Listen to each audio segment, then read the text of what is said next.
अभी अभी तो सूर्यास्त हुआ है देवी, और यह उचित समय नहीं है संतान धारण करने के लिए। इस बेला में संतान धारण करने से उनमें तामसिक गुण आ जाते हैं देवी, और बड़े होने पर उनमें दुष्ट प्रवृत्ति पूरी तरह से छा जाती है।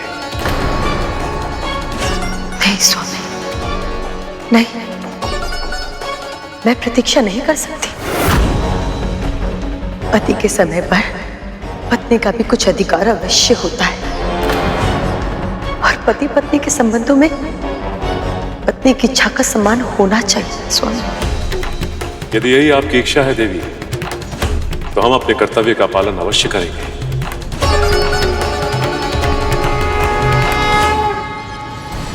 जैसा उन्होंने कहा था बिल्कुल वैसा ही हुआ।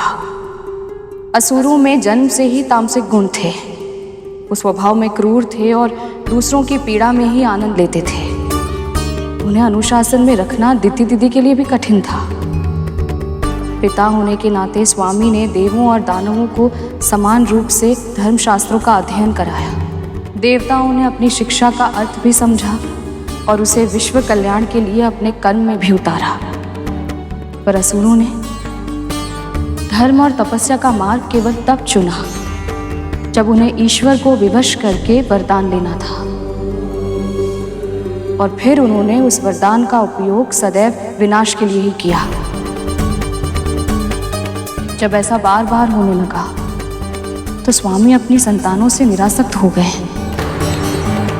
शिक्षा देने के बाद उन्होंने सभी संतानों को अपने कर्म के अनुसार फल भोगने के लिए छोड़ दिया।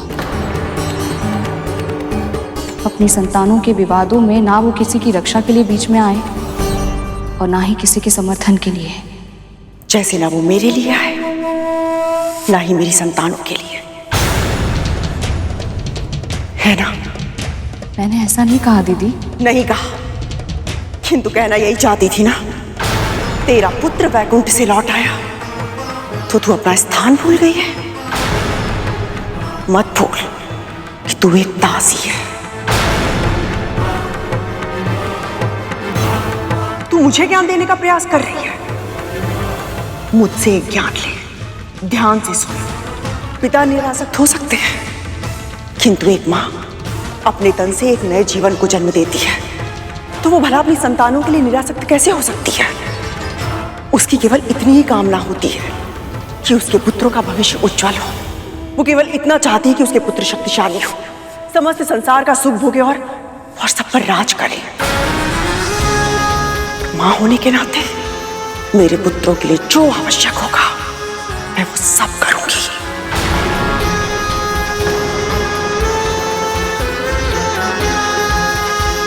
पर दीदी, महारानी हूं मैं। इसके पहले कि मेरी क्रोध की सीमा पार हो, चली जाए यहां से।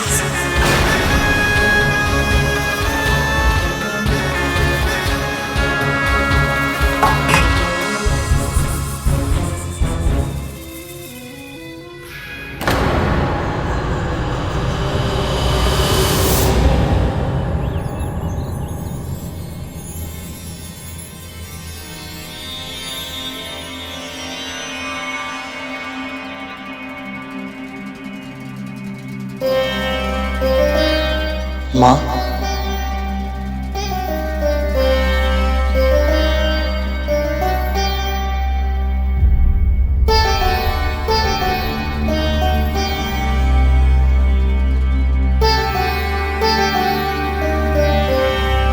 महारानी,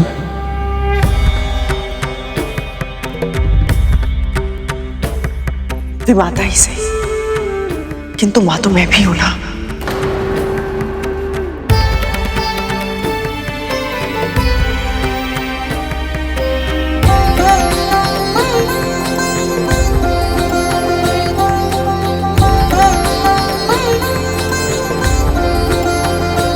क्या देख रहा है तू? अपना सौभाग्य। मैं उन्हें देख पा रहा हूँ जिन्हें देखना दुर्लभ है।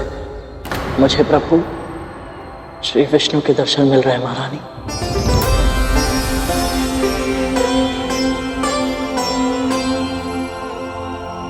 मुझे तो वहां कुछ नहीं दिखाई दे रहा। तुझे प्रभु कहां से दिखाई दे रहे हैं? जब से मैं वैकुंठ में उनके दर्शन करके आया हूँ, तब से जब भी मेरा मन थोड़ी देर के लिए स्थिर होता है तो मुझे सभी वस्तुओं में, वातावरण में, चारों दिशाओं में बस प्रभु ही दिखाई देते हैं। किंतु ये कैसे संभव है? जब मन में शंका का अंधेरा नहीं, भक्ति का प्रकाश निवास करता हो तो सब कुछ संभव है महारानी। मेरी आंखों से देखिए, वो जो छोटा बादल दिख रहा है, वो मेरे प्रभु के शीश का मुकुट है, और उसके नीचे जो एक हल्का बादल है, वो उनका श्याम सुंदर मुख है।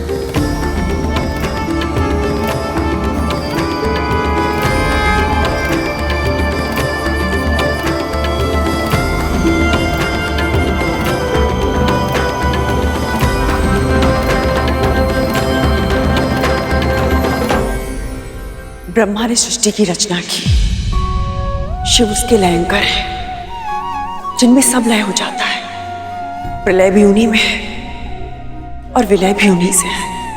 पर प्रभु विष्णु, आप समस्त संसार में व्याप्त हैं, कण-कण में वास करते हैं।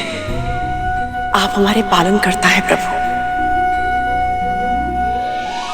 जब इस धरती पर अधर्म बढ़ता है, तब आप अवतार लेते हैं ताकि अधर्म का नाश हो और धर्म की पुनर्स्थापना।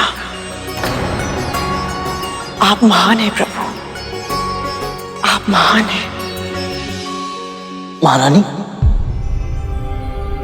आप श्री नारायण के बारे में इतना कैसे जानती हैं? तुझे क्या लगता है बस तेरी माँ को ही नारायण के बारे में पता है? मेरी तरह महारानी भी दक्ष पुत्री है। प्रभु भक्ति हमारे पूरे परिवार की रंगों में रक्त की तरह बहती है। एक सत्य बताऊं तुझे, बचपन में विष्णु जी के पहले अवतार की कथा इन्होंने ही सुनाई थी मुझे।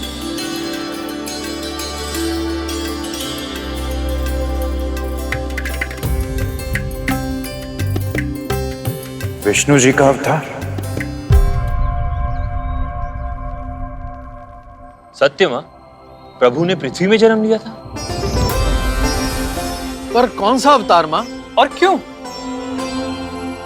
प्रभु विष्णु कहते हैं, जब जब धर्म की हानि होती है और अधर्म की वृद्धि होती है, तब तब सत्पुरुषों का उद्धार करने के लिए, पापियों का विनाश करने के लिए और बुराई को मिटाने के लिए तथा धर्म की पुनर्स्थापना करने के लिए वो प्रकट होते हैं।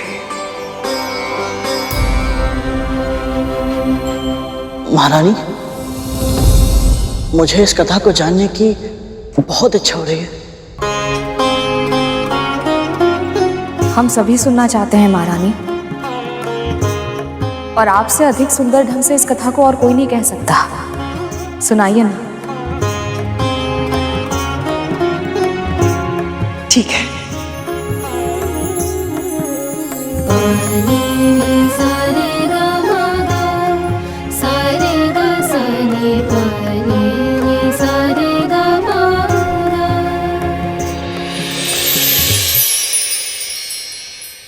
त्रिदेव अर्थात ब्रह्मा, विष्णु, महेश एक साथ समन्वय में अपना अपना कार्य करते हैं ताकि ये संसार सुचारू रूप से चल सके। मानव के समय के अनुसार 6 माह का एक अयन होता है। वर्ष में 2 अयन होते हैं, उत्तरायण और दक्षिणायन। एक उत्तरायण देवताओं के लिए 1 दिन के बराबर होता है और एक दक्षिणायन 1 रात्रि के बराबर। इसी प्रकार जब देवताओं के 12 सहस्त्र दिव्य वर्ष पूरे होते हैं, तब पूरा होता है चतुर्युग। चतुर्युग?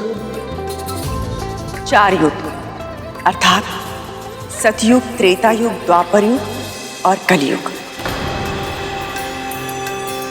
ऐसे 1 सहस्त्र चतुर्युगों के बराबर ब्रह्मा जी का 1 दिन होता है और वो दिन समाप्त होने पर नैमित्तिक प्रलय होती है। समस्त सृष्टि का विनाश हो जाता है। भूलोक, भूर्वलोक, स्वर्गलोक सब नष्ट हो जाते हैं। और इस महाप्रलय के बाद ब्रह्मा जी के एक दिन के बराबर उनकी एक रात्रि होती है। और ये रात्रि बीतने के बाद सृष्टि के विकास की यात्रा फिर से प्रारंभ होती है। फिर से नया जीवन जन्म लेता है। फिर से संसार 4 युगों में बंटता है। और ये समय का क्रम यूं ही चलता रहता है लगातार, जब तक ब्रह्मा जी के 100 वर्ष पूरे नहीं हो जाते तब तक। हे ईश्वर, समय इतना विशाल है, इतना वृहद है, इसकी तो कल्पना भी नहीं थी मुझे। सचमुच में पृथ्वी का ऐसा विभाजन, सृष्टि की यात्रा अद्भुत है। विकास, विनाश, सृष्टि और संहार, ये जीवन का अटल नियम है। समय समय पर इन्हें होना ही होता है, तभी तो संसार का संतुलन बना रहता है। ऐसे ही एक समय आया था प्रलय का, जब धरती पे महाराज सत्यव्रत शासन कर रहे थे। ओम सूर्य देवाय नमः। ओम सूर्य देवाय नमः। महाराज सत्यव्रत, मत्स्य, मुझसे तुम बात कर रहे हो? जी महाराज, मैं आपकी शरण में, मेरी रक्षा कीजिए। सत्यव्रत अपने धर्म का पालन अवश्य करेगा। ऐसा कहकर महाराज सत्यव्रत ने उस मत्स्य को अपने कमंडल में रख लिया।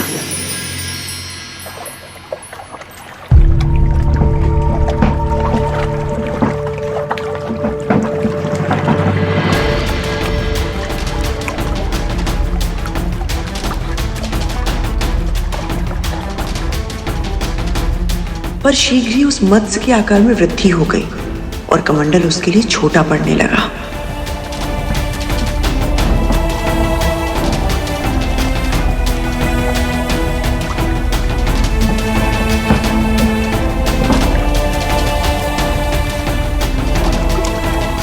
तब महाराज को एक बार फिर उस पर दया आई और उन्होंने उस निरीह प्राणी को कमंडल से निकालकर एक बड़े पात्र में डाल दिया।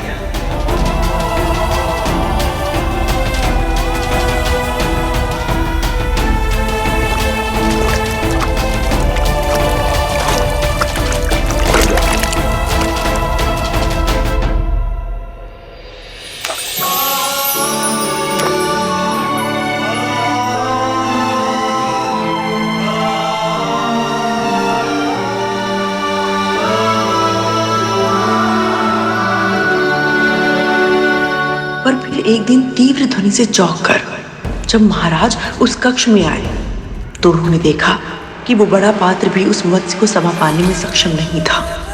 मत्स्य का आकार और भी बढ़ चुका था, पात्र टूट चुका था और मत्स्य अपने जीवन के लिए संघर्ष कर रहा था।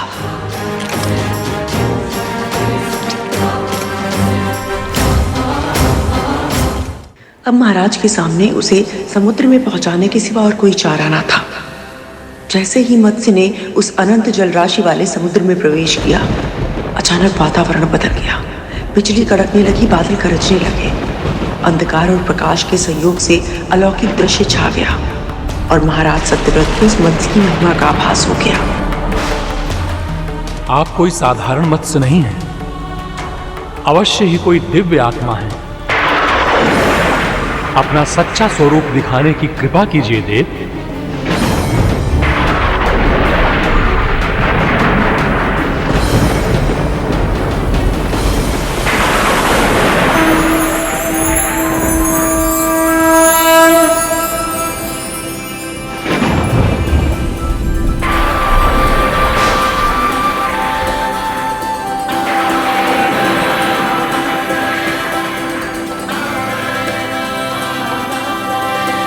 प्रणाम प्रभु।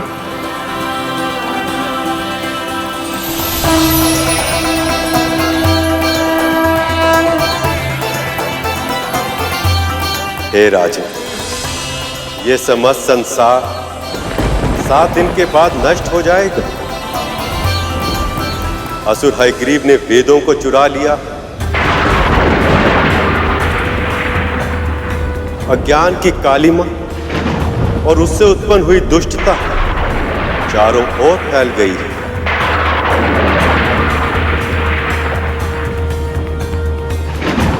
संसार में अधर्म और पाप छाया हुआ, इसलिए मैंने हयग्रीव के प्राणों का अंत करने के लिए और उसके द्वारा फैलाई गई बुराई को पूर्ण रूप से समाप्त करने के लिए मत्स्य रूप में यह अवतार लिया।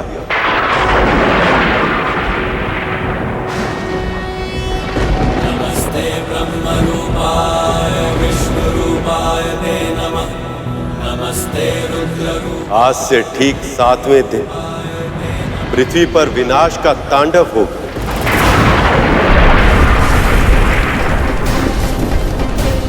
भयानक वर्षा होगी,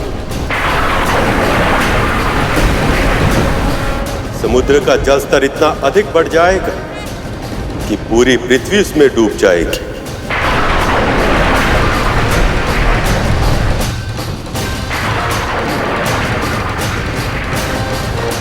ऐसा विध्वंस होगा कि 10 दिशाओं में जल के अतिरिक्त और कुछ दिखाई नहीं देगा। इसलिए हे राजन, आपको एक ऐसी विशाल नाव का निर्माण करना होगा जिसमें सभी प्रकार के वृक्षों, वनस्पति के बीजों, जड़ी बूटियों, पशु पक्षियों और सप्तऋषि आदि को उस नाव में एकत्रित करना होगा और उसके बाद उस नाव को मेरे मत्स्य अवतार के साथ बांधना होगा ताकि प्रलय काल में मैं आप सबकी रक्षा कर सकूं।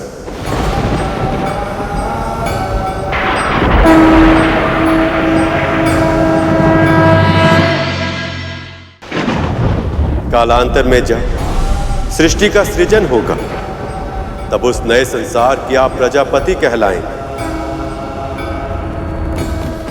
विनाश के मध्य जीवन के संरक्षण और विकास का दायित्व आपको ही निभाना होगा।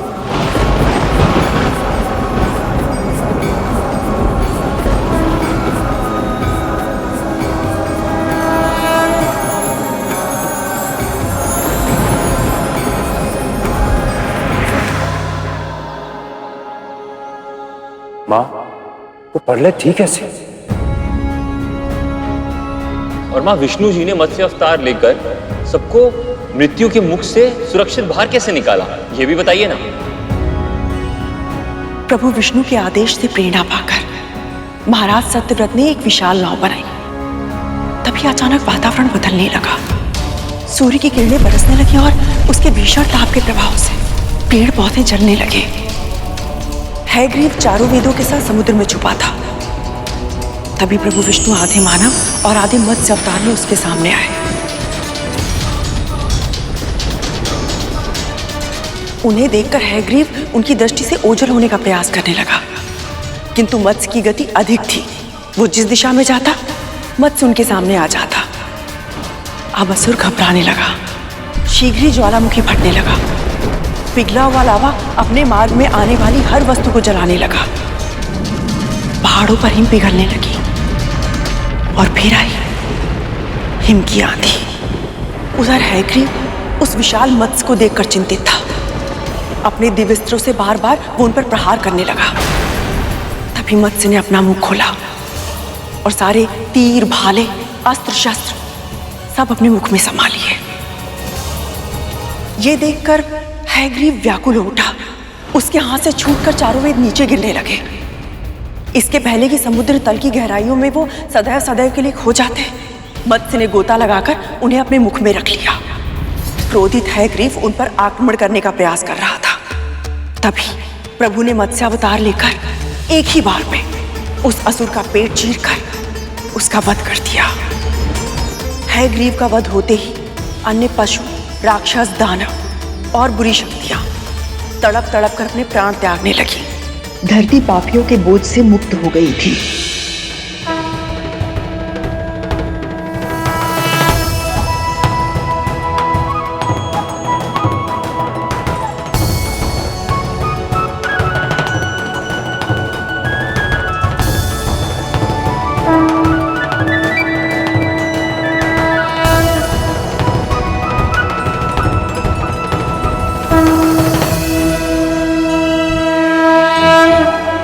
आपकी कथा सुनकर मुझे परम सुख और शांति की अनुभूति हो रही है,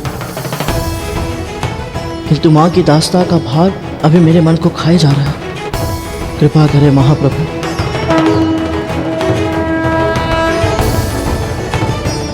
मेरी माँ को इस दास्ता से मुक्त कराने में मेरी सहायता करें।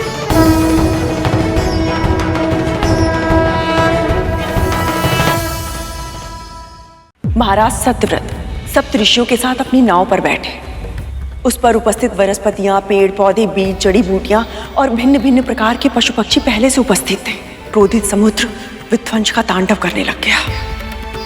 ऐसे अशांत जल के बीच महाराज ने अपने प्रभु को प्रणाम किया और अपनी नाव को खेने लगे। तभी उन्होंने देखा कि एक विकराल लहर उनकी ओर बढ़ती आ रही है। महाराज को ऐसा लगा कि अब किसी के प्राण नहीं बचेंगे।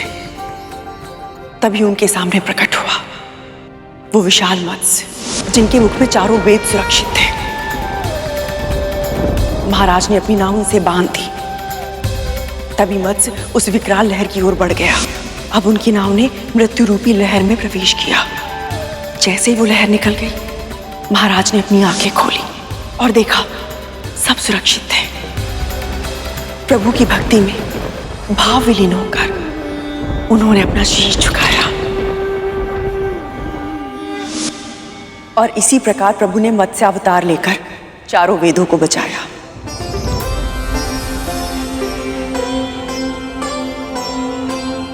सज्जन सात्विक सप्तऋषियों की सभी प्रकार के जीव जंतुओं एवं पशु पक्षियों के प्राणों की रक्षा की।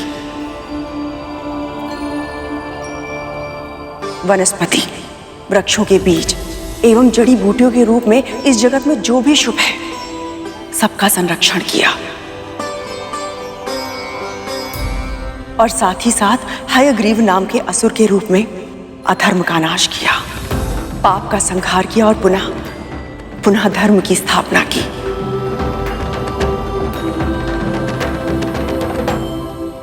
महारानी, आपने ये भी बताया कि प्रभु के लिए धर्म की रक्षा से अधिक महत्वपूर्ण और कुछ भी नहीं।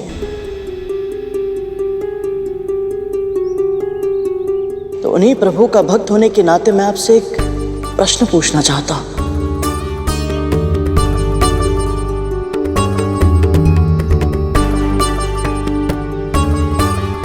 आपने जो व्यवहार मेरी मां के साथ किया वो उचित है या अनुचित है?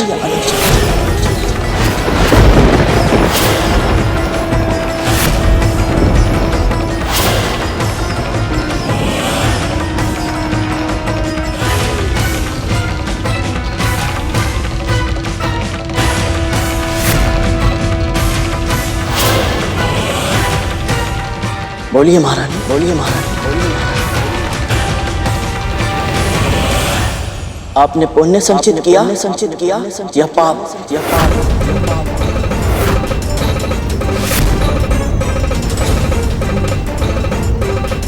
चुप क्यों हो गया? बताइए।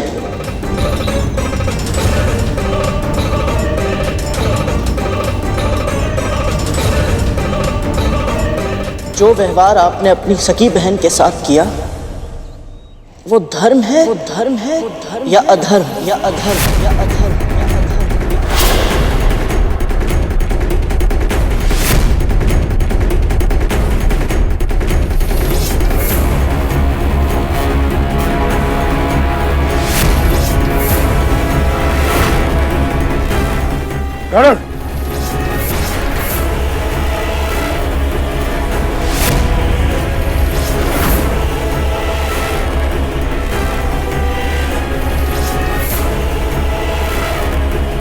चुप हो जा गरुड़।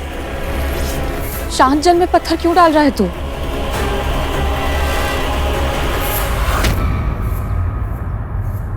तीर कमान से निकल चुका है विंता।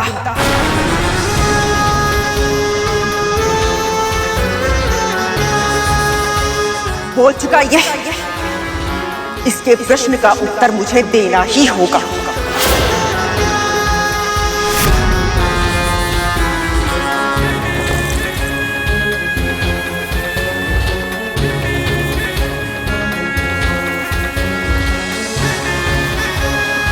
मैंने जो सोचा, माना, कहा वो किया अपने पुत्रों के लिए।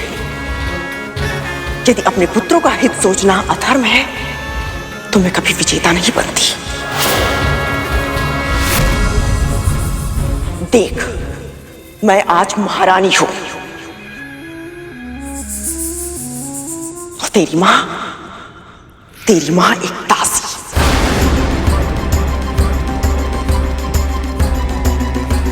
केवल इसलिए क्योंकि मेरी बुद्धि ने, नीति ने, देवताओं ने, यहां तक कि तेरे प्रभु विष्णु ने भी मेरा साथ दिया।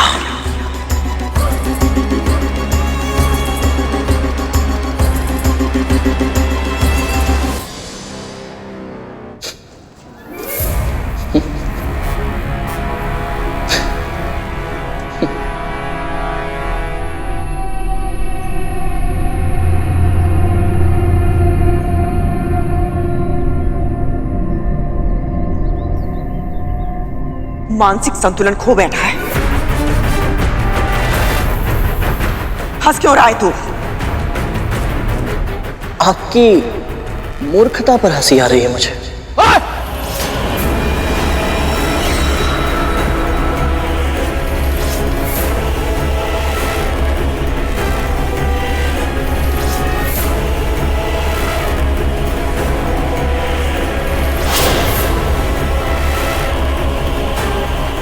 महारानी, ज्ञान तो बहुत है आपके पास, और विवेक बिल्कुल भी नहीं है।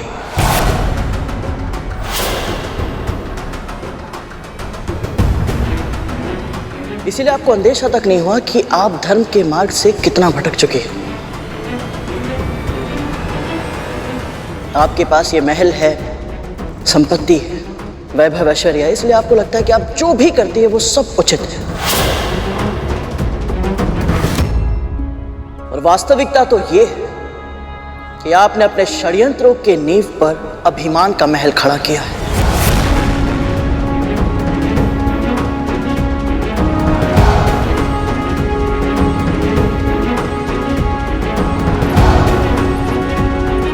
और अब उसी महल के नीचे आपके छल की दीमक चढ़ पकड़ चुकी है।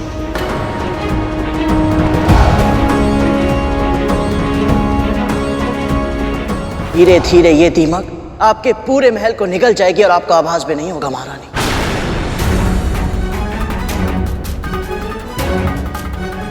कुकर्म आसानी से पीछा नहीं छोड़ते।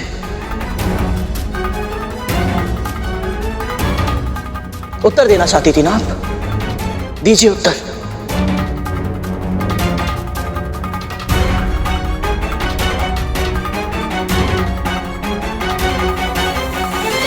उत्तर तो देना ही पड़ेगा आपको, अपने पापों का।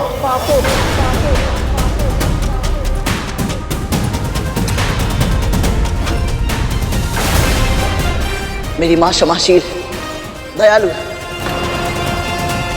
और तुम सब ने इसका लाभ उठाया।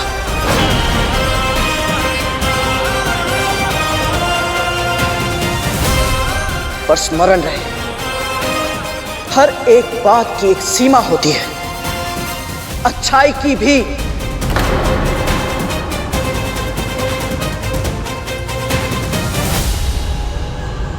क्या कर रहा है गरुड़?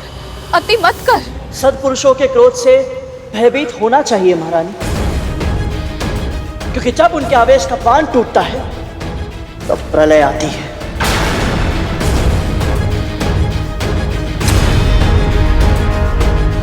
मेरे जन्म से पहले आपको मेरी मां के क्रोध का परिचय तो मिला था, स्मरण है ना आपको?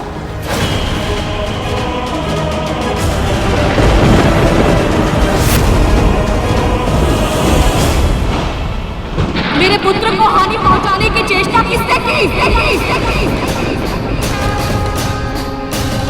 मैं महर्षि कश्यप की पत्नी विंता अपने समस्त जप, तप और व्रत की शक्ति का आह्वान करती हूँ। यदि कोई भी प्राणी मेरी इच्छा के बिना इस सुरक्षा घेरे को पार करने का प्रयत्न करेगा, वो उसी क्षण जलकर भस्म हो जाएगा।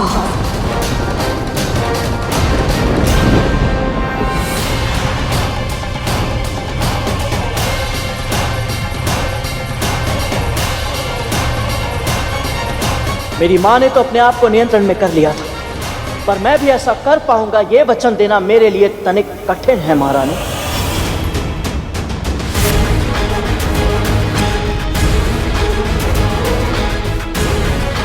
बस कर गरुड़, क्रोध में संतुलन मत खो। आज संतुलन खो ही जाए तो अच्छा है माँ, क्योंकि आज मुझे इन सब का अंत दिखाई दे रहा है।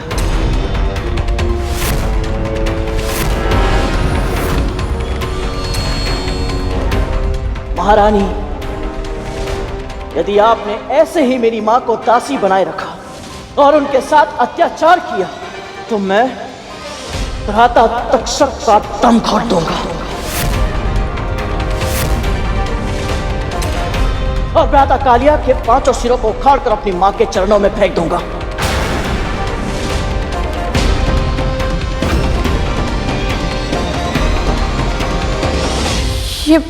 ये सब तो क्या कह रखा? स्मरण है, यदि आज के बाद तुम में से किसी ने भी मेरी मां को यंत्र ना दे या भयभीत करने के लिए अपने विष का प्रयोग किया तो तुम्हारे विष दंत भी तोड़ दूंगा मैं।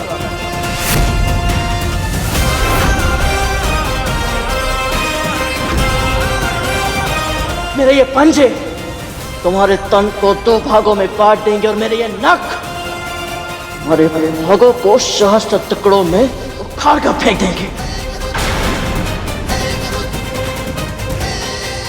और महारानी कद्रू, आपके हाथ अपने शक्तिशाली पुत्रों के बचे कुचे अवशेष उठाते उठाते ही थक जाएंगे।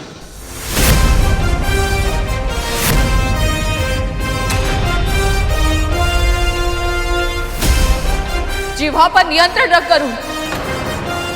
विमाता है ये तेरी और ये सब तेरे भाई हैं। ये मेरे भाई हैं?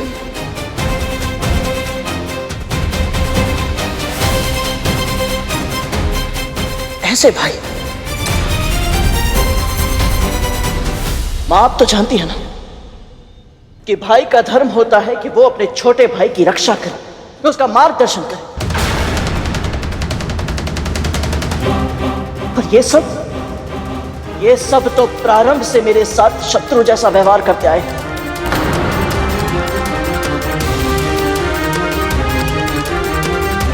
पहले इन्होंने आपको अरुण भैया का डिम फोड़ने पर उकसाया और फिर जब मैं डिम में था तब उस दानव के माध्यम से मेरा अंत करने का भी षड्यंत्र किया।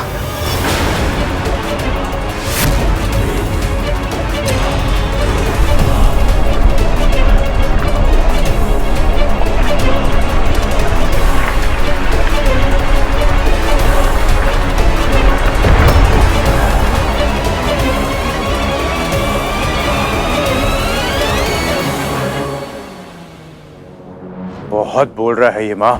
नहीं तक्षक, आज बोलने दे इसे।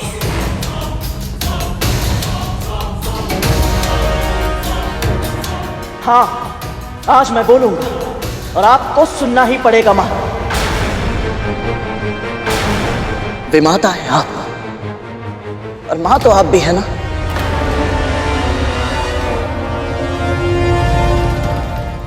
तो फिर बताइए, कहां थी आपकी ममता जब आप डिम में अरुण भैया और मेरी हत्या करवाना चाहती थी?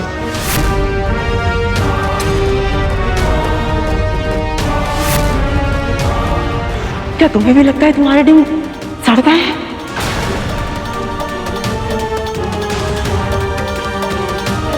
कहां थी आपकी ममता जब आपने केवल मुझे नियंत्रण में रखने के लिए अपनी ही छोटी बहन को छल से दासी बना लिया?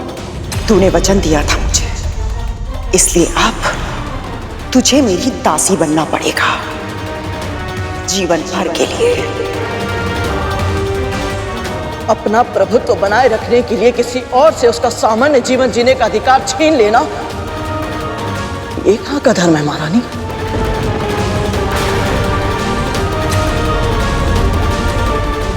ऐसा विश्वासघात तो कोई अपने शत्रु के साथ भी नहीं करता जो आपने अपनी सगी छोटी बहन के साथ किया है।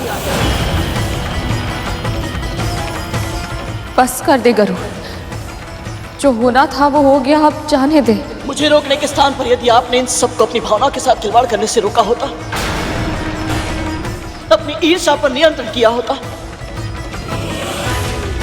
तो आज अरुण भैया ना केवल स्वस्थ होते बल्कि हमारे साथ होते। माँ,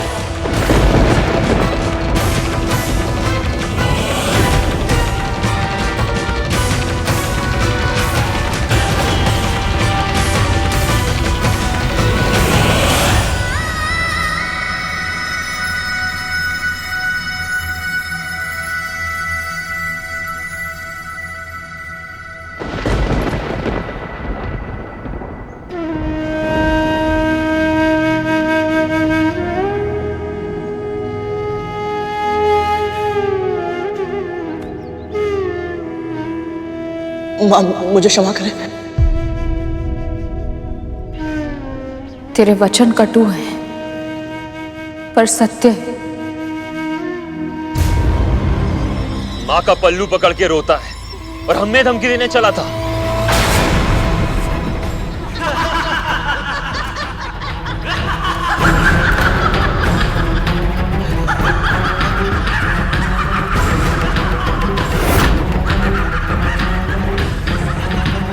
केवल बोलना ही आता है तुझे, या फिर अपने कथन को सत्य सिद्ध करने का सामर्थ्य भी है?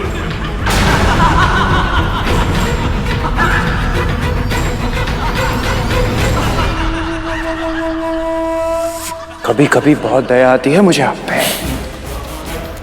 आपका एक पुत्र अर्ध विकसित है और दूसरा कायर।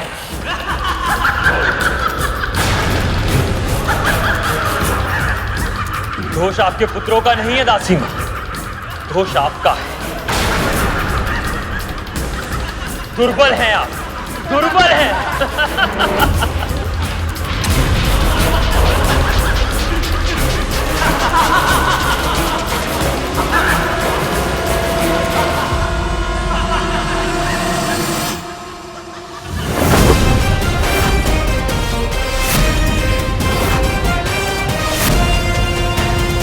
कालिया, कालिया। नहीं करूं।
देख क्या रही है?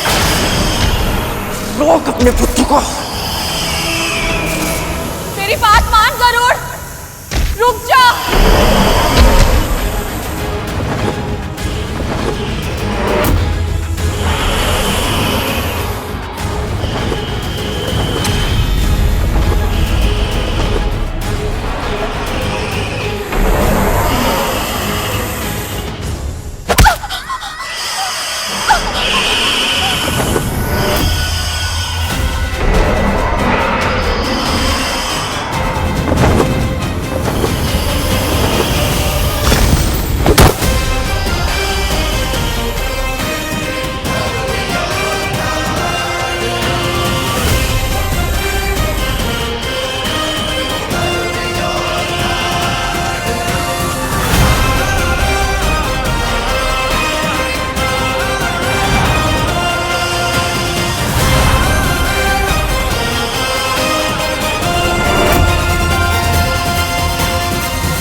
आप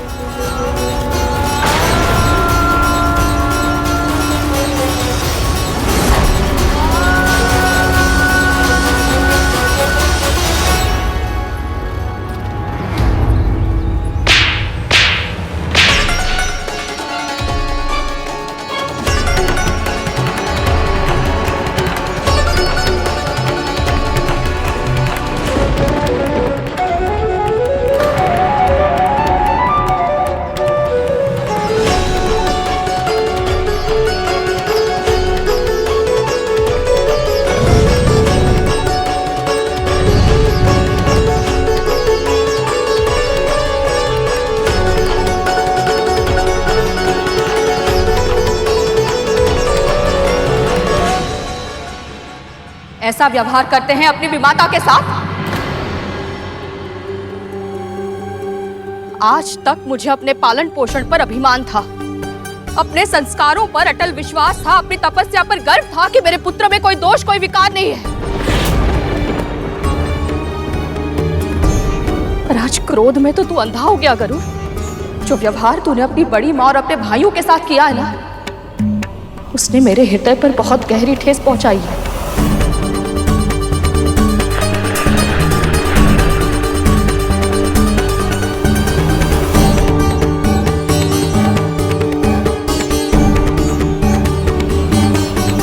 कोई कारण नहीं दूंगा, ना ही कोई बहाना बनाऊंगा। बस क्षमा।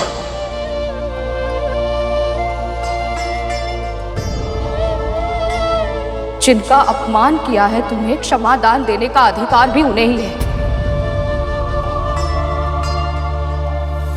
क्षमा की याचना करनी है तो अपनी विमाता महारानी कद्रू से कर।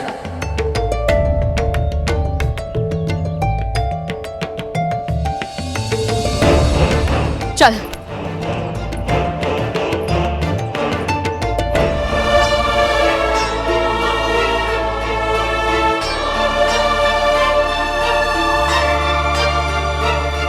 महारानी, जो अपराध तूने आज किया है उसके लिए क्षमा पर्याप्त नहीं है। अपने कर्म का फल तुझे भुगतना होगा। दंड मिलेगा तुझे, दंड।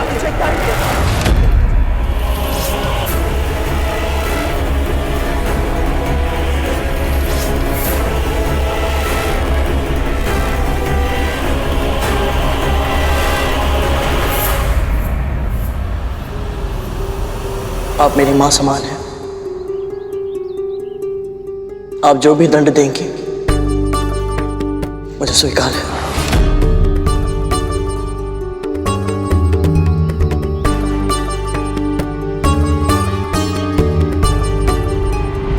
मैंने तुझसे कहा था ना, यदि मां कोई त्रुटि करेगी तो दंड पुत्र को मिलेगा।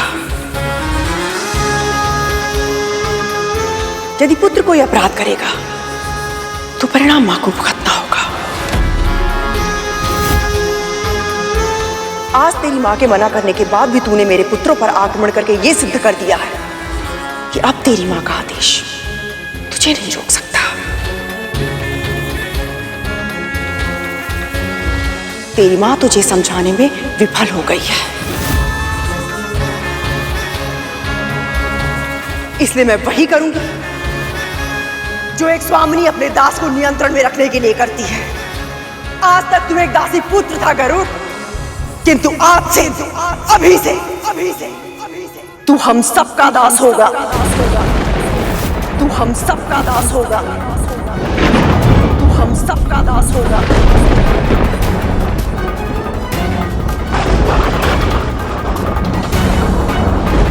दासी बनना मेरी नियति में है, तेरी नहीं। किंतु मां, मैं तू कभी किसी का दास नहीं बनेगा। एक दिन के लिए भी नहीं, एक क्षण के लिए भी नहीं, कभी नहीं। मैंने ही बड़ा किया है तुझे, अपनी ममता की शक्ति से तेरे कण कण को सींचा है। प्रत्येक पल भगवान विष्णु से तेरे उज्जवल भविष्य की कामना की है, इस विश्वास के साथ कि तू अपनी शक्ति, अपने सामर्थ्य, अपने जीवन का उपयोग किसी बड़े महत्वपूर्ण कार्य के लिए करेगा।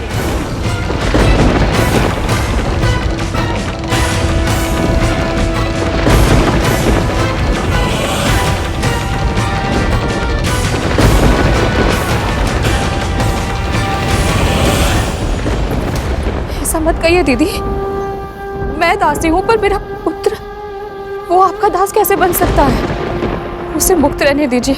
मुक्त तो रहने दिया था अब तक, किंतु आज इसका ये रूप देखकर इसे समझाना आवश्यक हो गया है कि इसका उचित स्थान अपने स्वामी के चरणों में है।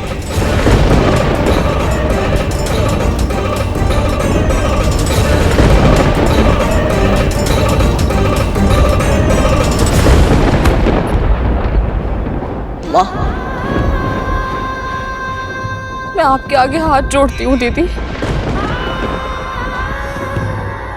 मैं मानती हूँ इससे बहुत बड़ा अपराध हुआ है, पर मैं आपको वचन देती हूँ अब आगे ऐसा कभी नहीं होगा।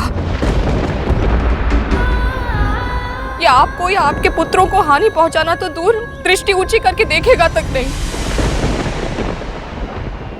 वो तो देख लिया मैंने, आज देख लिया कि कैसे ये तेरे नियंत्रण के बाहर जा चुका है। तेरे वचन का कोई मूल्य नहीं है विंता, और वैसे भी दासी का पुत्र तो दास ही होता है ना।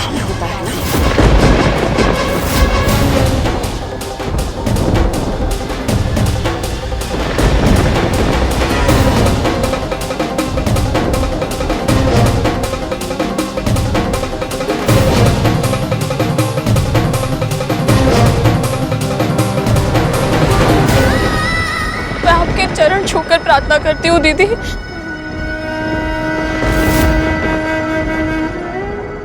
मेरा अनुरोध स्वीकार कर लीजिए। ये मूर्ख है, ये बालक है, इस पर दया कीजिए, क्षमा कर दीजिए इसे। तू तो ऐसे कह रही है कि जैसे मैं इस पर कोई क्रूरता कर रही हूं।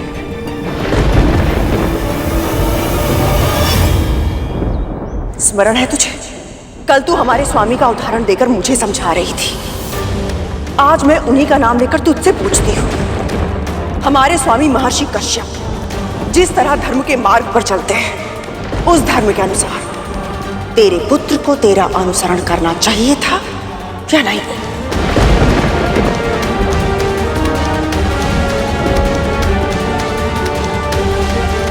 बता, क्या कहता है तेरा धर्म?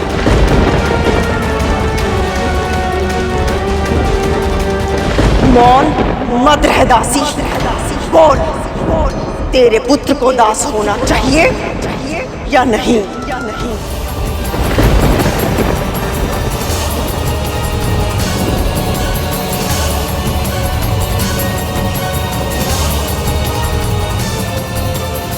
क्या हुआ, पता ना, क्या है तेरे धर्म के अनुसार उचित?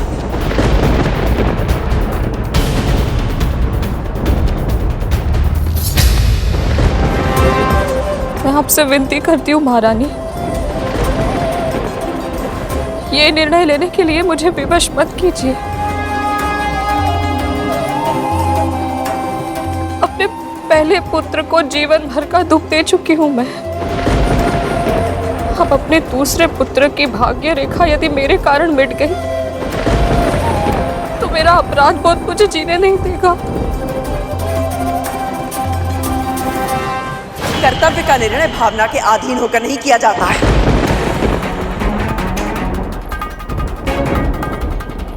केवल इतना बता, धर्म के अनुसार तेरे पुत्र को दास होना चाहिए या नहीं?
पुत्र के मोह में सत्य को छुपाना चाहती है विंता, किंतु सत्य तो धर्म की तरह प्रखर होता है।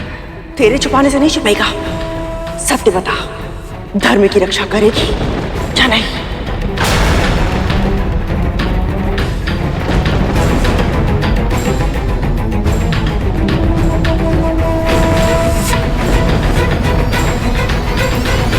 सत्य कहा आपने।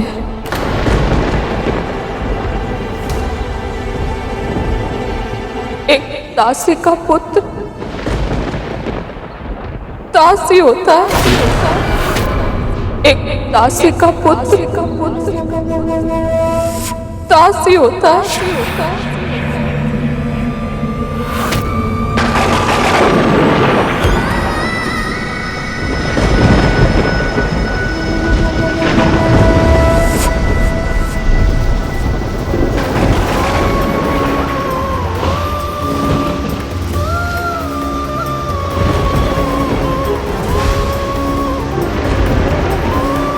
मेरी मां के मुंह से निकला हर शब्द मेरे लिए सत्य है, और अभी ये सत्य ही मेरा धर्म है।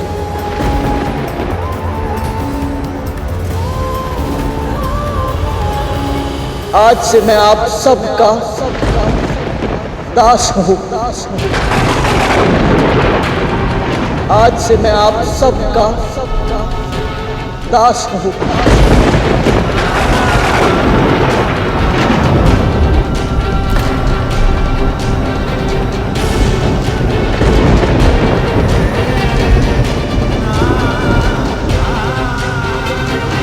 वन में मोर नाचेगा तो देखेगा कौन? ऐसे एकांत में वचन देगा तो विश्वास कौन करेगा?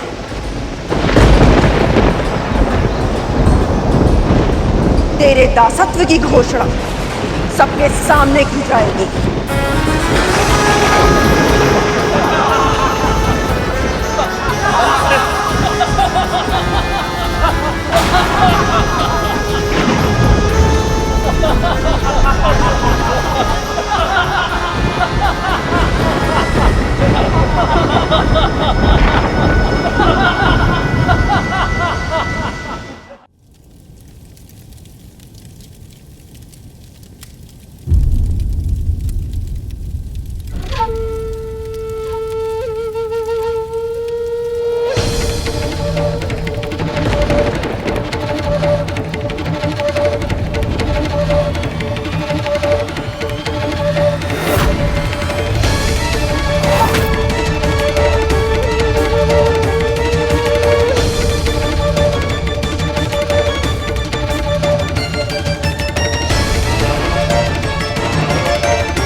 क्षमा कर मां।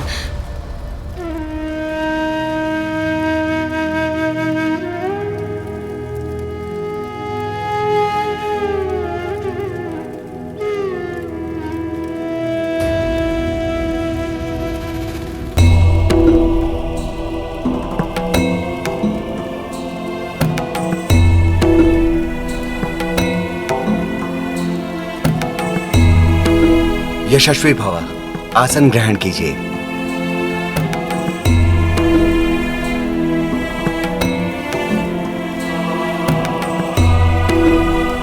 ओम स्वस्ति न इंद्रो वृद्धश्रवाः, स्वस्ति न पूषा विश्ववेदाः, स्वस्ति नस्ताक्षर्यो अरिष्टनेमि, स्वस्ति नो बृहस्पतिर्दधातु। महारानी, अब मैं पंचमहाभूतों का आवाहन करता हूँ। अग्नि तत्व देवताभ्यो नमः स्वाहा। ओम पृथ्वी तत्व देवताभ्यो नमः स्वाहा। ओम जल तत्व देवताभ्यो नमः स्वाहा। ओम वायु तत्व देवताभ्यो नमः स्वाहा।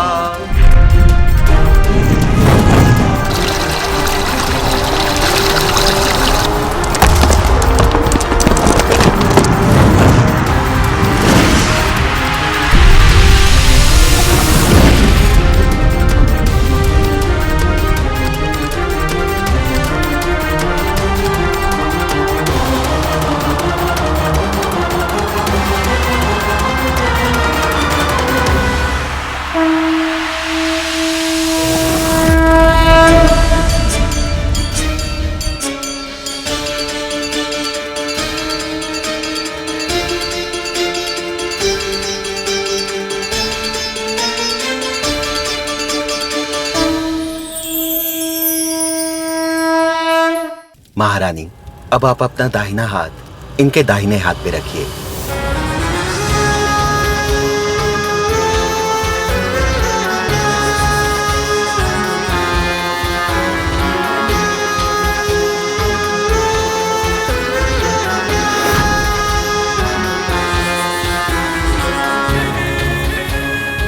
आरंभ कीजिए।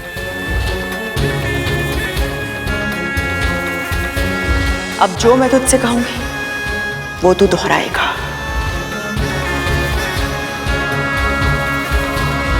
मैं महर्षि कश्यप और विंता का पुत्र गरुड़। मैं महर्षि कश्यप और मां विंता का पुत्र गरुड़। पृथ्वी, जल, वायु, अग्नि और आकाश। पृथ्वी, जल, वायु, अग्नि और आकाश। इन पंच महाभूतों को साक्षी मानते हुए। इन पंच महाभूतों को साक्षी मानते हुए। मन से, वचन से और कर्म से। मन से, वचन से और कर्म से। मेरी विमाता महारानी कद्रू और उनके 1 सहस्त्र पुत्रों की दास्ता स्वीकार करता हूं।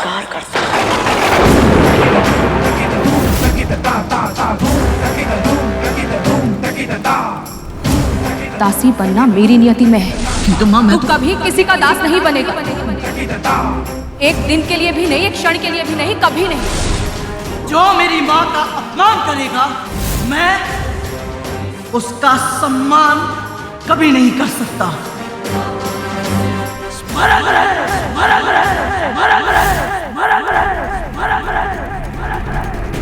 तेरी माँ मेरी दासी है गरुड़, और तू एक दासी पुत्र।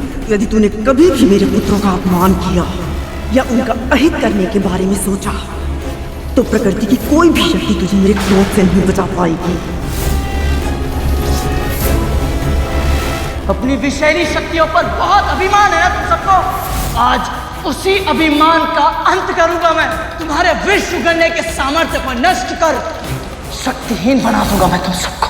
प्रातः कालिया के 5 सिरों को उखाड़ कर अपनी माँ के चरणों में फेंक दूंगा। मेरे ये नख हमारे भागों को सहस्त्र टुकड़ों में उखाड़ कर फेंक देंगे।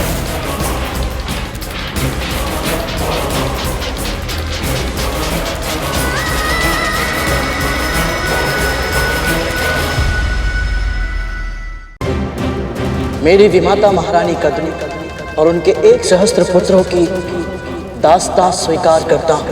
दास्तां स्वीकार करता हूँ। दास्तां स्वीकार करता हूँ। मेरी विमाता महारानी कद्रू और उनके 1 सहस्त्र पुत्रों की दास्तां स्वीकार करता हूँ। दास्तां स्वीकार करता हूँ।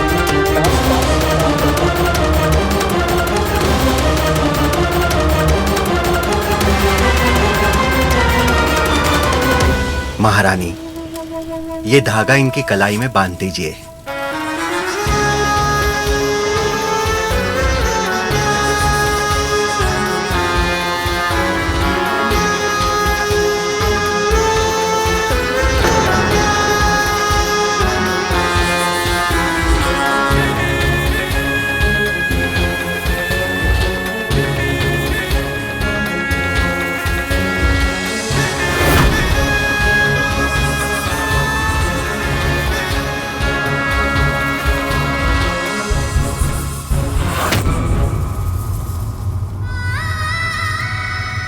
ये कच्चे सूत का धागा तेरी शपथ का साक्षात प्रतीक है गरुड़। इस शपथ को तोड़ पाना किसी भी दास के लिए संभव नहीं है। इस शपथ को तोड़ पाना किसी भी दास के लिए संभव नहीं है। असीमित बल का स्वामी गरुड़ आज एक कच्चे धागे से बंधा है। स्वयं विडंबना भी हंस रही होगी तेरे भाग्य पर।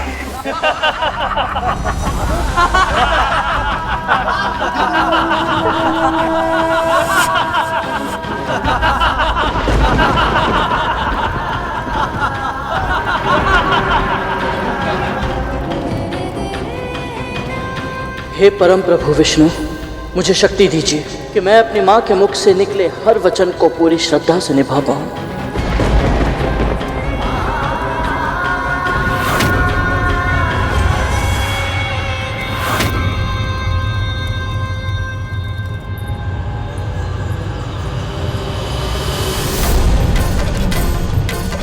रुक जाइए माँ। माँ हम कहाँ जा रहे हैं?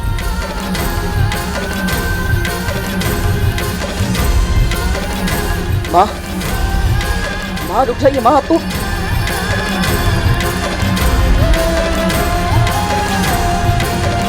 कंकड़ कांटे पैरों में चुभ रहे हैं पर माँ को आभास तक नहीं हो रहा। आज तक इन्हें ऐसी अवस्था में कभी नहीं देखा। तू कभी किसी का दास नहीं बनेगा। मेरी विमाता महारानी कद्रू और उनके 1 सहस्त्र पुत्रों की दास्तां स्वीकार करता हूँ। माँ रुक जाइए माँ, हम कहाँ जा रहे हैं? एक क्षण रुकिए माँ। अति हो चुकी है, अब और नहीं। अब सब समाप्त कर दूंगी मैं। इतने वर्षों तक कद्रू दीदी का हर बार हर तिरस्कार सहा मैंने। अब तुझ पर अत्याचार होते नहीं देख सकती मैं। मुझे लगा था यदि दासी बनकर पूरी निष्ठा के साथ उनकी सेवा करूंगी तो उनके मन में स्नेह, प्रेम और दया के भाव फिर से जाग उठेंगे, पर वो मेरी भूल थी। हम दोनों का जीवित होना ही उनकी आंख में कांटा बनकर चुभता है गरुड़। इसलिए आज मैं उनकी, उनके पुत्रों की, अपनी और तेरी हर पीड़ा का अंत कर दूंगी।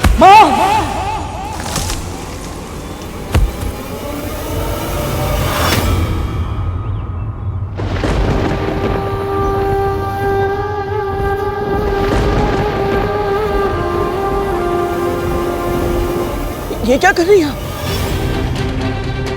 यहाँ से कूद गए तो मैं तो उड़ जाऊंगा, पर आप मत फैलाना अपने पर, मत उड़ना तू। हम दोनों यहाँ से कूदकर अपने प्राण दे देंगे, इसके अलावा हमारे पास और कोई उपाय नहीं है गरुड़। एक दूसरे को ऐसे तड़पते देखने से अच्छा है कि हम अपनी पीड़ा का अंत कर ले गरुड़। माँ, माँ क्या हो गया आपको? आप ऐसा कैसे सोच सकती हैं?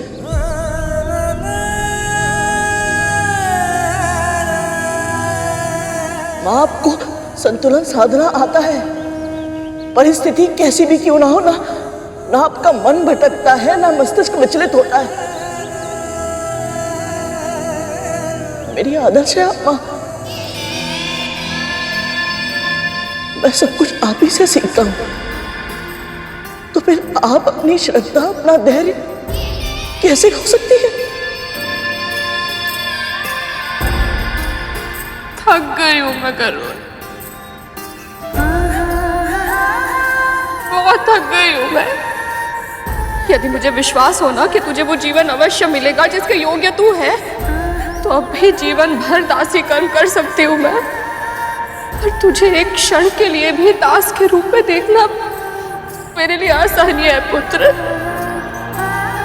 तू बोलना मुझे, हाँ, मेरे प्रभु श्री विष्णु को वो मुझसे इतना क्रोधित क्यों है?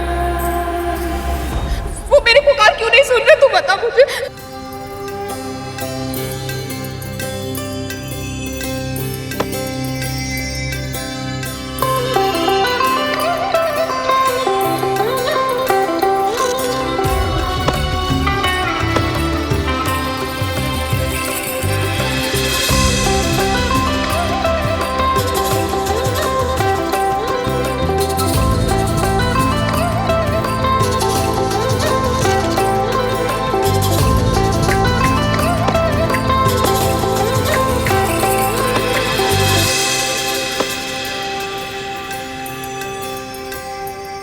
लो, तुम दोनों भी प्रसाद ले लो।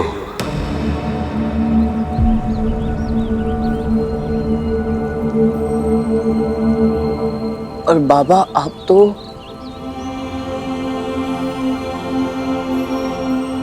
आपको कैसे पता चला कि हम दोनों यहाँ हैं? तन की आंखें नहीं देख सकती, पर मन की आंखें सब देख सकती हैं पुत्र।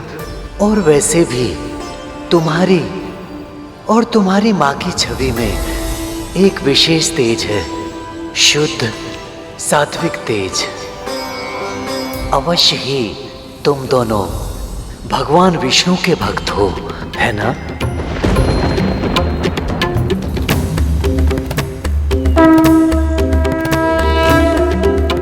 क्या हुआ? कुछ नहीं बाबा, बस एक जिज्ञासा है मन में। आपके जीवन में इतना कष्ट है, रहने के लिए ना कुटिया है, ना जीविका कमाने का कोई साधन, आपका ध्यान रखने वाला भी कोई नहीं है। देख भी नहीं सकते और विकलांग भी हो, यही ना? प्रभु ने आपको कुछ नहीं दिया, फिर भी आप इतने प्रसन्न कैसे रहते हैं? कैसे कहूं कि प्रभु ने मुझे कुछ नहीं दिया। मैं तो ऐसा जीवन जीता हूं पुत्री, जो अनेक व्यक्तियों के लिए भी दुर्लभ है। जीविका कमाने के लिए ईश्वर कुछ करने ही नहीं देता। जो उन्हें चढ़ाया जाता है वही उत्तम भोजन भगवान मुझे खिलाते हैं। भक्तजन जो मुझे देते हैं वही मैं उन्हें खिला देता हूँ। मैं देख नहीं सकता, विकलांग हूँ। मेरे सभी कार्य हो जाते हैं क्योंकि मेरी रक्षा भगवान विष्णु स्वयं करते हैं। मेरे मुख में केवल एक ही नाम रहता है, मेरे प्रभु का, मेरे विष्णु का।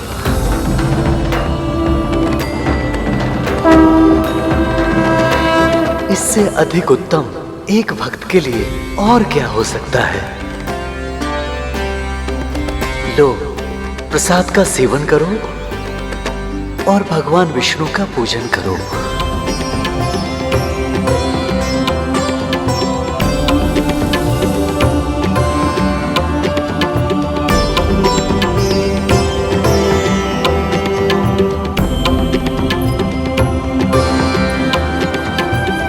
संसार में कितना कष्ट है,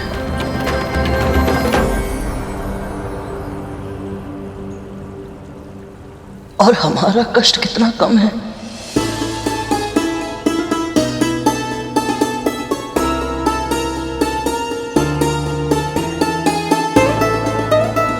माँ, यदि हम ये सोचेंगे कि जो हमारे साथ हुआ वो बड़ी माँ की इच्छा से हुआ, तो हम कभी प्रसन्न नहीं रह पाएंगे।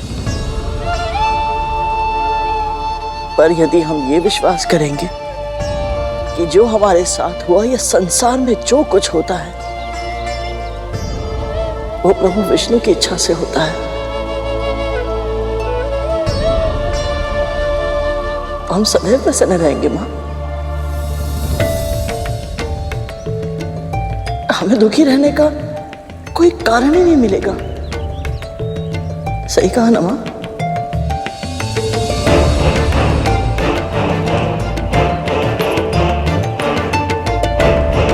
मुझे क्षमा कर दे पुत्र। मेरा विश्वास डगमगा गया था, भूल गई थी कि मेरे प्रभु की लीला अपरंपार है। ये जो करते हैं इसमें कोई ना कोई उद्देश्य अवश्य छुपा होता है। कितना बड़ा पाप करने जा रही थी मैं, तुझे कुछ हो जाता तो। माँ, हमारे साथ प्रभु श्री विष्णु है ना?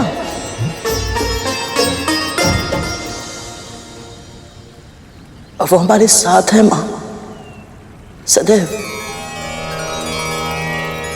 और प्रभु अपने भक्तों के साथ कभी कुछ अनुचित नहीं होने देंगे।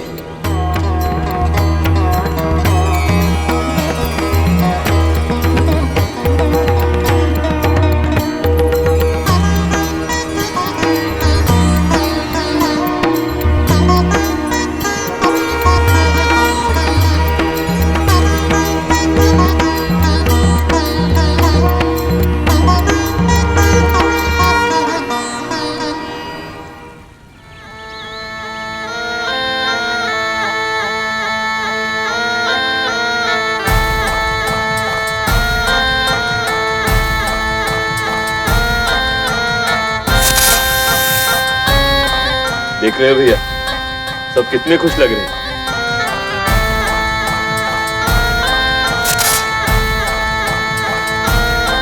एक बात बताओ, मुझे इतनी प्रसन्नता तो तुम सबके जन्म के समय भी नहीं हुई थी जितनी आज उस करुण को दास बनाकर हो रही है।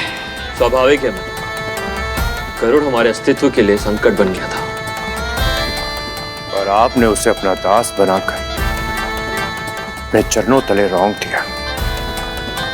ऐसे में प्रसन्न होना तो उचित है माँ। हाँ माँ, भैया सही कह रहे हैं। पर मेरी प्रसन्नता केवल इसलिए नहीं है कि वो शत्रु हमारा दास बन गया है, इसलिए भी है कि तुम सबको सत्ता के शिखर पर देखने के लिए जो सपना मैंने देखा था अब वो सत्य होने वाला है। गरुड़ नाम का संकट टल गया है, इसलिए हमारा अगला लक्ष्य होगा देवताओं और दानवों को पराजित करके तुम सबकी श्रेष्ठता को सिद्ध करना।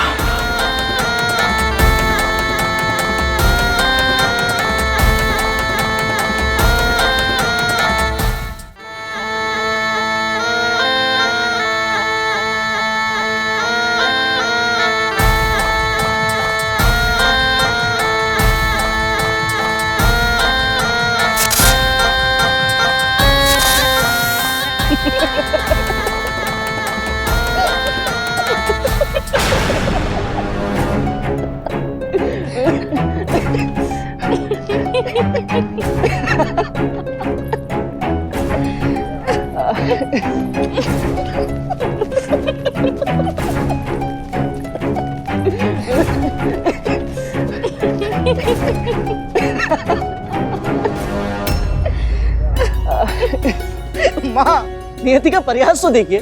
मैं आपको दास्ता से मुक्त कराने के लिए गया था और मैं स्वयं ही दास बन गया।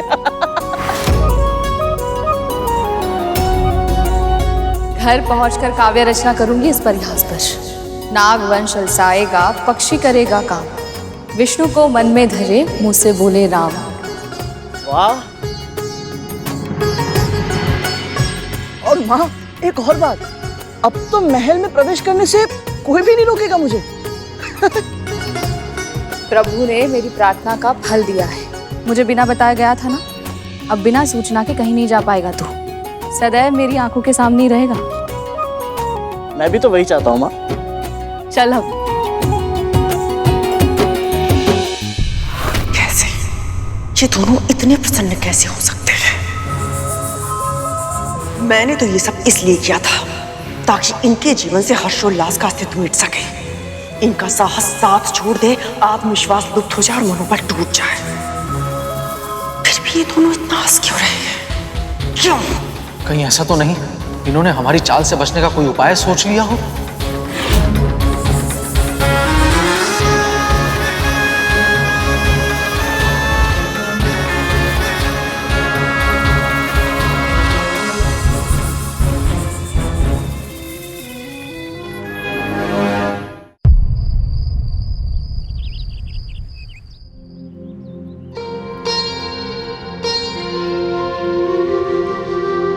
कराग्रे बस्ते लक्ष्मी कर मध्ये सरस्वती कर मूले तु गोविंद प्रभाते कर दर्शनम।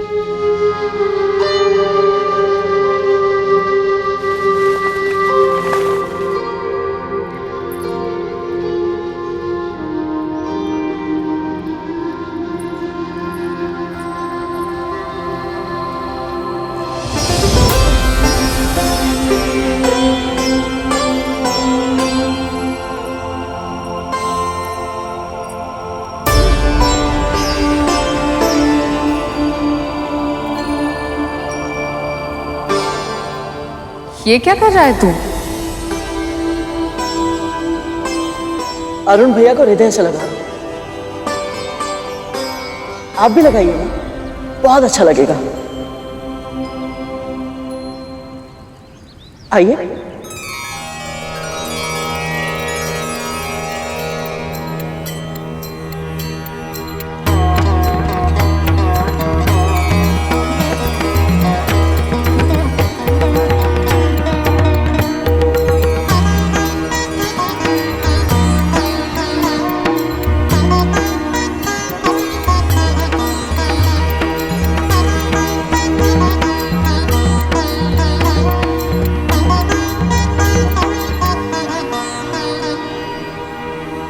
दिन चढ़ने लगा है, कहाँ रह गए तुम दोनों दास? हाँ, अब से आप मुझे कोई भी कार्य करने से रोक नहीं सकते, क्योंकि अब प्रभु विष्णु ने मेरी प्रार्थना सुन ली है। अब से मैं करूंगा सारे कार्य और आप करेंगे विश्राम। कितनी सौभाग्यशाली माँ हूँ मैं, जिसे ऐसा पुत्र प्राप्त हुआ है जो ऐसी कठिन परिस्थिति में भी प्रसन्न है। किंतु इसे कैसे बताऊं? दास्ता की बेड़ियों में बंधना जैसे जीवन का अर्थहीन होना होता है। ईश्वर से मेरी बस इतनी प्रार्थना है कि उनकी कृपा हमेशा तुझ पर बनी रहे और तू हमेशा यूं ही प्रसन्न रहे।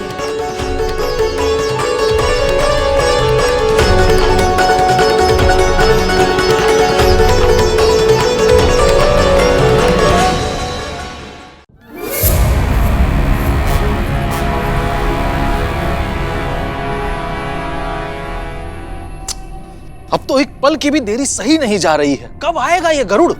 मैं भी यही सोच रहा था तख्तू कि कब वो झाड़ू लगाएगा और हम उसे बार बार अपमानित करेंगे। हाँ, तभी तो असली आनंद आएगा।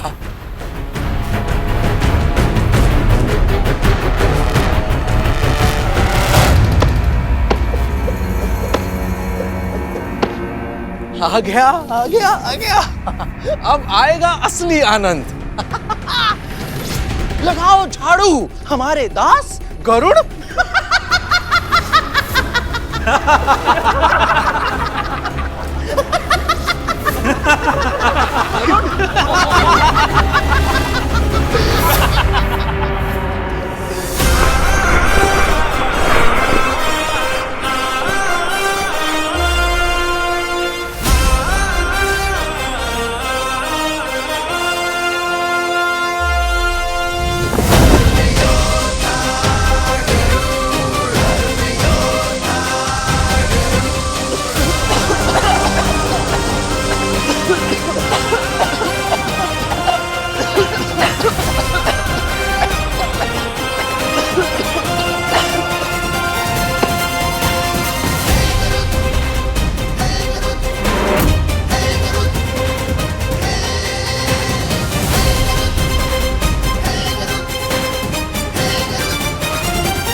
ये तो पलक झपकते ही स्वच्छ हो गया।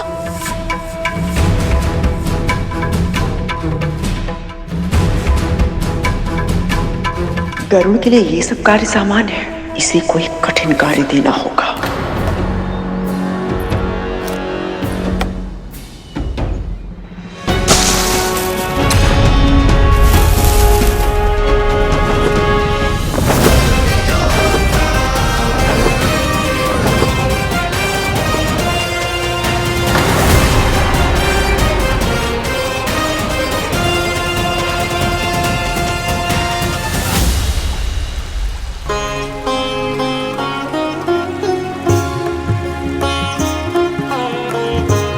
माँ,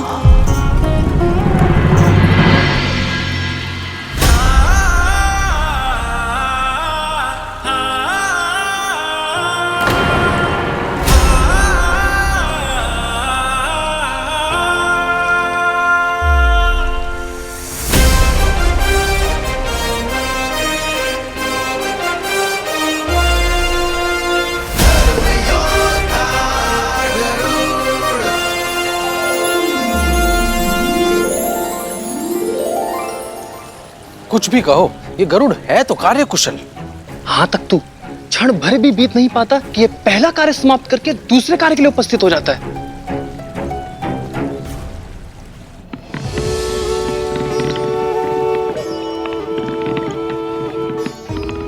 माँ,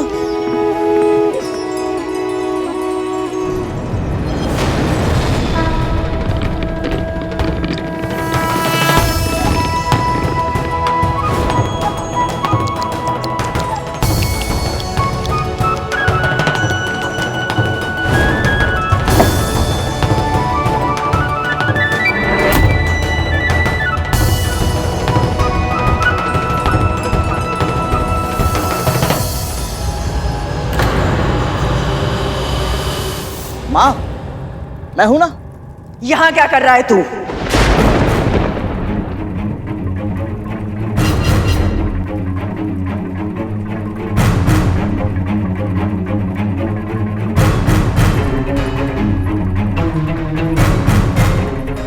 अपनी मां की सहायता ना, तू रसोई का कार्य नहीं कर सकता है।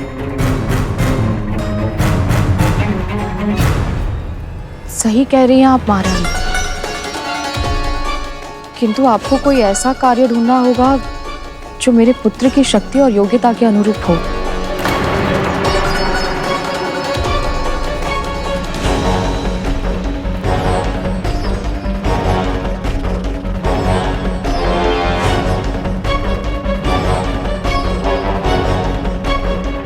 मुझे पूजा करनी है। बिंता, तू आरती का थाल सजा और तू मान सरोवर से 1 सहस्त्र 8 नील कमल लेकर आ मेरे लिए। जो आ गया महारानी।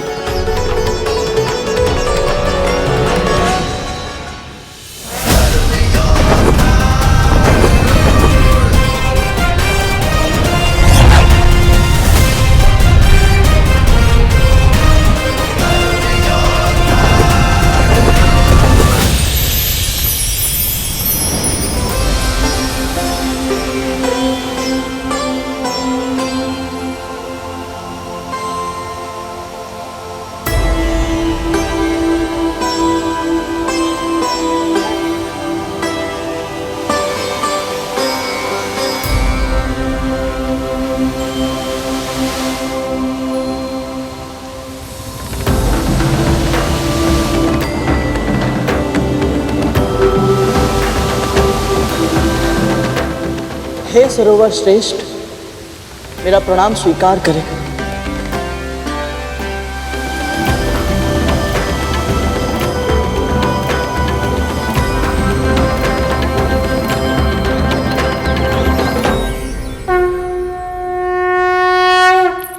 आरती का थाल सजाने में इतना समय है।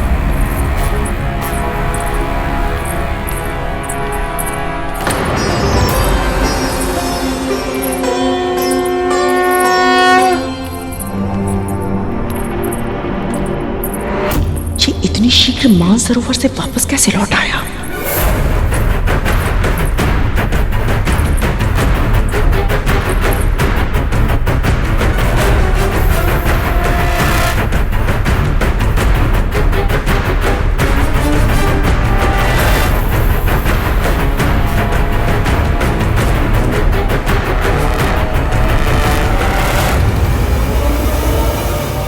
मुझे अभिषेक करने के लिए 7 समुद्रों का जल चाहिए।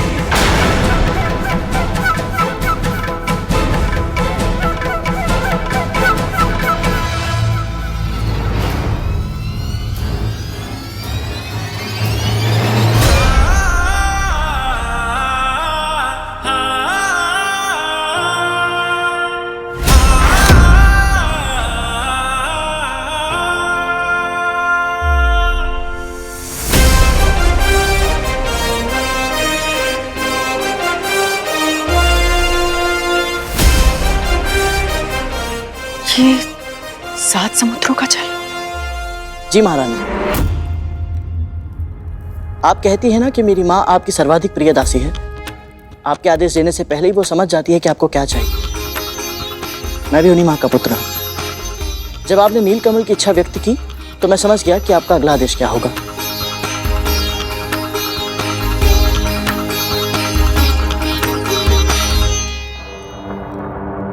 मेरे पुत्र अपने भ्रमण के लिए तैयार हो गए होंगे।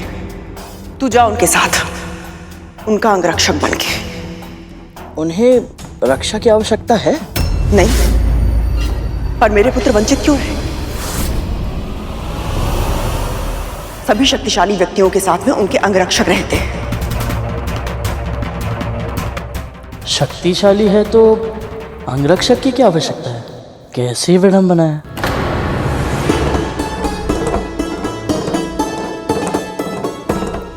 माँ, आप चिंता मत कीजिए, मैं अपने कर्तव्य का पालन अवश्य करूंगा।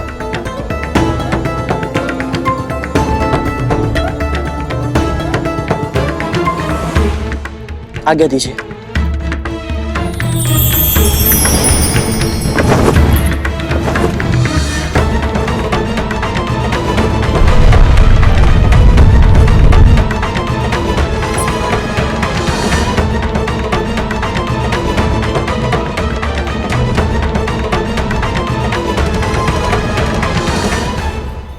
आज बहुत लंबी यात्रा पे जाना है।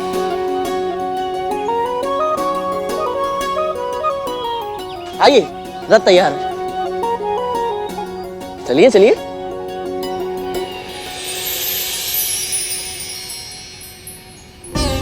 मुझे प्रसन्न देखने के लिए स्वयं दास बनकर भी गरुड़ कितना प्रसन्न है। ईश्वर ऐसा पुत्र सबको दे।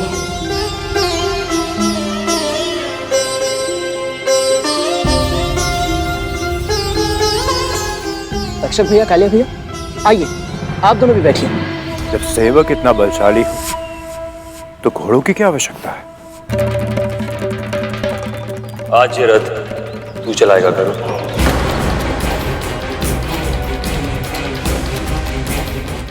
बड़े भैया कुछ अधिक ही अपमान कर रहे हैं। गरुड़ यदि भड़क गया तो लेने के देने पड़ जाएंगे। अरे वाह, ये तो बहुत ही उत्तम विचार है।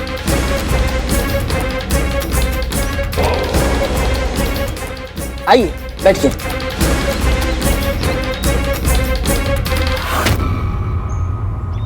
आज तुम दोनों विश्राम करो, चलो।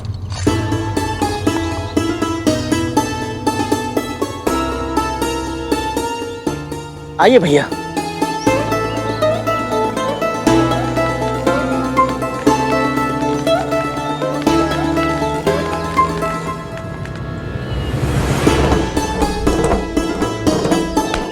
भैया,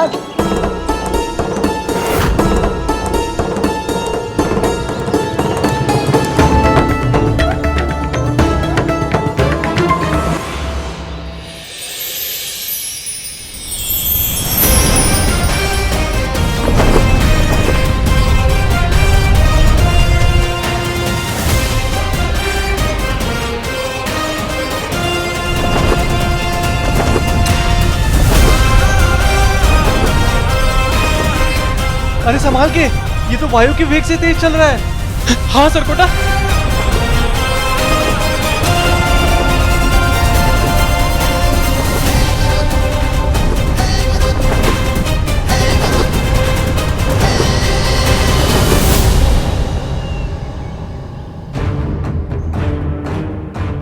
कहाँ लुप्त हो गए ये सब? कहीं ऐसा तो नहीं कि गरुड़ दूर ले जाकर मेरे पुत्रों के साथ कुछ नहीं करेगा वो। मेरा पुत्र मुझसे कितना भी दूर क्यों ना चला जाए, मेरे संस्कार सदैव उसके साथ रहते हैं। आप चिंता मत कीजिए, ना वो अपना दास होने का कर्तव्य भूलेगा, ना भाई होने का, और ना ही पुत्र होने का।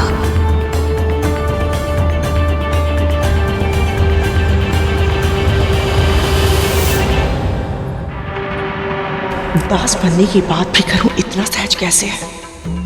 कहीं उसका ये व्यवहार किसी बड़ी आंधी से पहले की शांति तो नहीं है?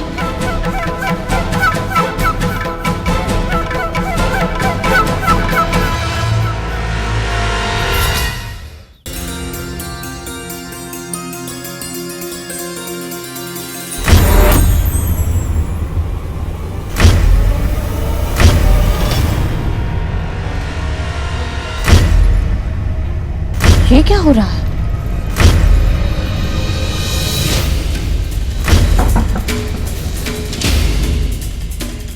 ये कंपन कैसा हो रही है? ये ध्वनि कहाँ से आ रही है?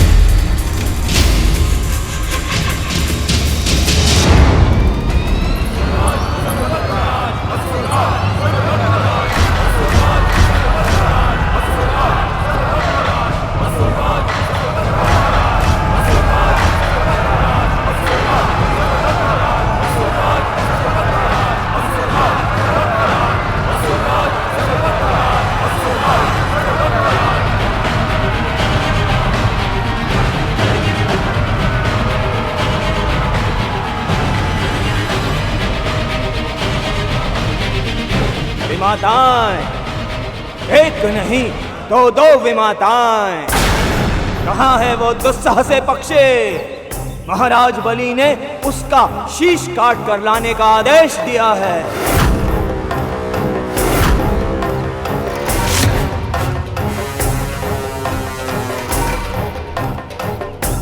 उनके सामने खाली हाथ तो नहीं जा सकता।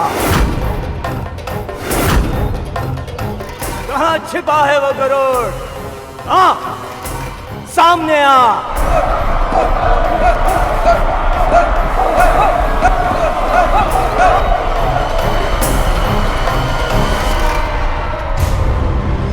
उस दिन विमाता अदिति के सामने तो कर्तव्य ध्वज ऐसे लहरा रहा था जैसे वही एकमात्र धर्म योद्धा हो। अब कहाँ गया वो साहस? अब क्यों कायरो की भांति महल में छिपकर बैठा है? कहाँ छिपा है कायरो की तरह? आ मेरे समक्ष, तेरी मृत्यु तेरे सामने खड़ी है।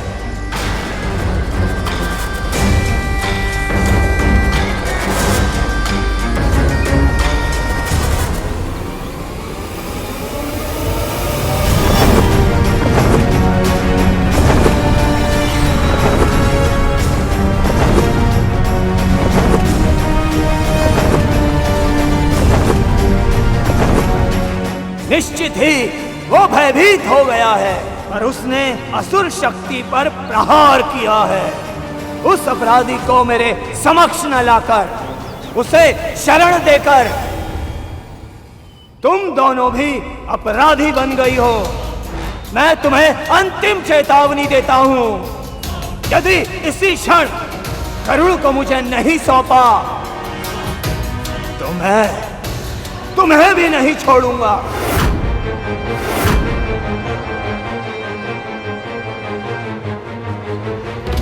महाराज बलि और असुरों के शत्रुओं की रक्षा करने के लिए मैं तुम्हें दंड दूंगा, भीषण दंड। मेरे पुत्र यहाँ होते तो इन असुरों का इतना साहस नहीं होता, पर उनकी अनुपस्थिति में कौन करेगा मेरी रक्षा? बस बहुत हो चुका। प्रतीक्षा करने का ना ही समय है मेरे पास और ना ही धैर्य। अब उस गरुड़ को उसके घोंसले से बाहर निकालने के लिए मैं स्वयं ही इस महल में प्रवेश करूंगा।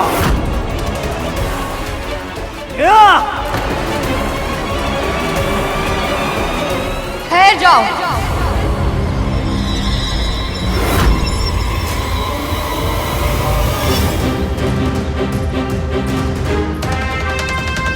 महारानी की आज्ञा के बिना महल के भीतर जाना तो दूर, तुम एक पग भी आगे नहीं रख सकते।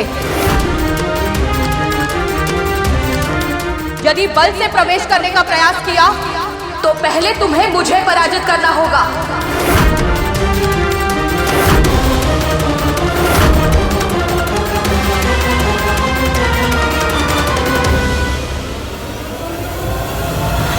प्राणों की चिंता में परोपकार से मुंह नहीं मोड़ सकता मैं।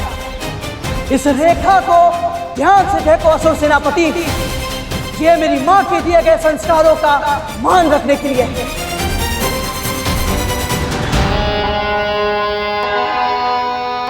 निश्चित ही तू गरुड़ की मां है, वो तेरा ही पुत्र हो सकता है। दोनों मां पुत्र बिल्कुल एक जैसे हो। अपने प्राणों को संकट में डालने से पहले एक बार भी विचार नहीं करते। अद्भुत! यदि अपनी और अपनी महारानी के प्राणों की रक्षा चाहती हो तो बताओ कहां है वो गरुड़?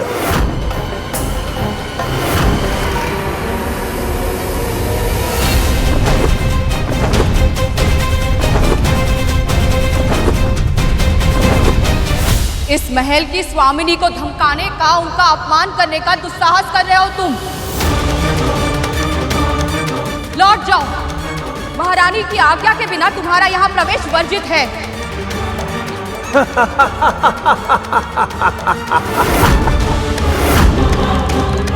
तू और तेरा पुत्र दोनों मानसिक रूप से अक्षम है क्या? गरुड़ हमसे केवल एक बार युद्ध में जीता है और वो भी भूल से, किंतु अब नहीं बचेगा। मुझे लगता है तेरी मति भी भ्रष्ट हो गई है जब मुझे रोकने की धमकी दे रही है। मुझे, राहु को एक बार चारों ओर दृष्टि घुमाकर देख, कितनी विशाल सेना है मेरे साथ।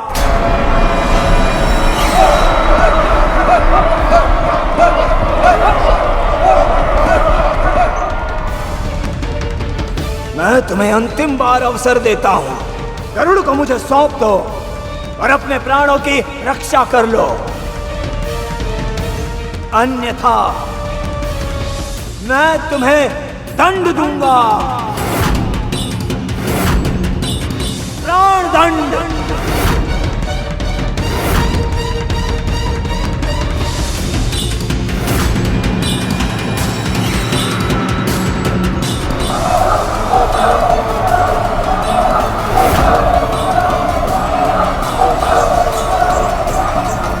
अच्छा है प्रभु विष्णु जी की कृपा से अभी गरुड़ यहाँ नहीं है, अन्यथा हमारे प्राणों के अलावा उसके भी प्राण संकट में पड़ जाते।